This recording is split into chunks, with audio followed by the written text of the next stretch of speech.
what exactly the translatory motion and what exactly rotatory motion? Suppose this is a block, and on this block, let us select the 3 points. I have selected 3 points here, call them A, call them B, and call them C.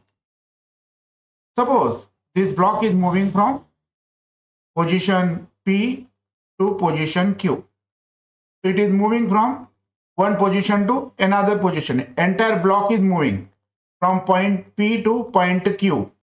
When the block is moving from point P to point Q, point A is going to point A dash, suppose. Join them. I'm joining point A and A dash. And again B and B dash, join point B and B dash here, and join point C and C dash. So as the block is moving from point P to Q, so displacements, there are the 3 displacements here. The first displacement A dash, second displacement B dash, and the third displacement C dash. So all these 3 displacements are same. When the body is moving from one position to another position, then the point present on the body, they are also moving, and the displacements of the points present on the body having equal displacements. So in translatory motion, different particles present on the body undergo equal displacements. That means in this example, the value of A dash equals to displacement BB dash equals to CC dash. The magnitude of displacement is remaining same. So the motion of above Q is nothing but translatory motion. Now next one is the rotatory motion. What exactly the rotatory motion? To understand this, let us consider a body. Suppose I got a body, and this body is spinning about this axis. This is the axis of rotation.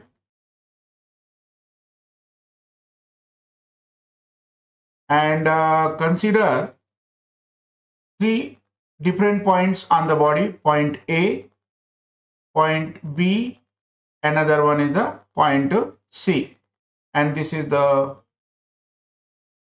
axis of rotation. The body is moving about this axis of rotation.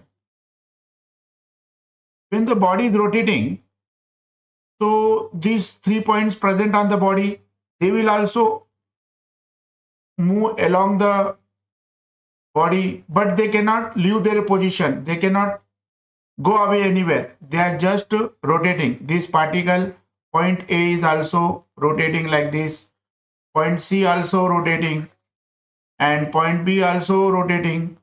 Every particle is rotating which are present on the body.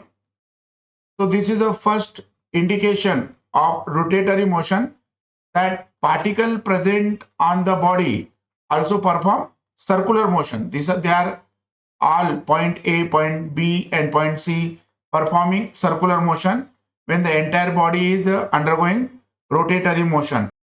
When the body is rotating, the point on the body is also rotating like this point A. Suppose point it is point A, it will also rotate. So suppose this is the starting point of A. So this is a starting point of A, and A will go to another point position like A dash, and this is the theta. The theta is called angular displacement. It is called as a angular displacement. So when a body performing rotatory motion, the particle present on it perform circular motion, and particle undergo angular displacement. And when body is under rotatory motion, the angular displacement of each and every particle is also same. So that is a very, very important point to be noted down, that whenever a body undergoing rotatory motion, the particles present on it they undergo equal angular displacement. But the particle present on this rotating body have the equal angular displacement, that is correct. But the linear displacement of each and every particle is not same. This is another important point to be noted down, that whenever a body undergoing rotatory motion, then linear displacement of the particle present on the body not equal, they are different. So different particles undergo same angular displacement in case of rotatory motion. Since they are undergoing same angular displacement, so what does it implies? It implies the angular velocities of every particle is same. That is, angular velocity of point A, omega A, equals to angular velocity of the particle B equals to angular velocity of particle C. They are equal because the different particles undergo same angular displacement, implies the angular velocity of each and every particle is same. On the other hand, the different particles have different linear velocities, implies the linear velocity of particle A not equal to linear velocity of particle B not equal to linear velocity of particle C. So this is to be noted down whenever you talk about rotatory motion, because whenever the questions come in examination, we are totally confused whether to consider it a translatory motion or rotatory motion. So these are the two criteria to decide whether it is purely rotatory motion or not.